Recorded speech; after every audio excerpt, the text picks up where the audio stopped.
নতুন মাত্র 3 দিন এখানে আসছি আমি।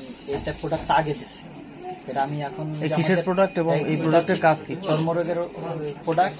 এটা হচ্ছে আপনার আগে ছিল এরকম, পরবর্তীতে এটা আমাদের বাতিল করা হয়েছে, কিন্তু এখনো পর্যন্ত উঠায়নি।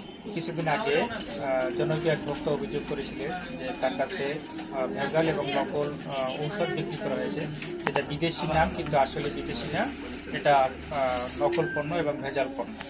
এর পরিপ্রেক্ষিতে ওই অভিযোগকারী যে কোম্পানির নাম ব্যবহার করে ঔষধটা বিক্রি করা হয়েছে, ফিলিপিনের একটা কোম্পানি অ্যাপেক্স ফার্মা, ওখানে যোগাযোগ করা হলে তারা বলে দেয় যে এই ঔষধ তাদের না, এটা ফেক প্রোডাক্ট। আমরা এই অভিযোগ পাওয়ার পর আমরা এই লাস্ট ফার্মাকে আমরা নোটিশ করি এবং তাদেরকে আমরা ধরে আমরা তা দেখি যে এই নকল ঔষধ তারা এখনো বিক্রি করতেছে। এর পরিপ্রেক্ষিতে আমরা তাদের ঔষধ যেগুলো ছিল সেগুলো আমরা দেখি এবং তারা স্বীকার করে যে এটা তাদের ভেজাল এবং নকল ঔষধ।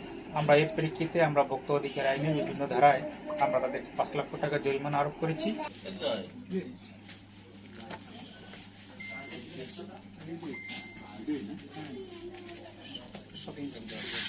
একটা শপিং ব্যাগ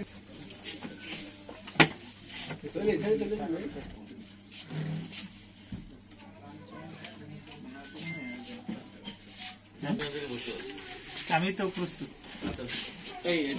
জরিমানা করা হলো। আচ্ছা, তাহলে ওনার সাথে কথা বলি আমরা। শেষ নাকি? না, আপনি এই যে এখনো শুরু করি। আচ্ছা, ঠিক আছে। সিনিয়র আপনি এই জায়গা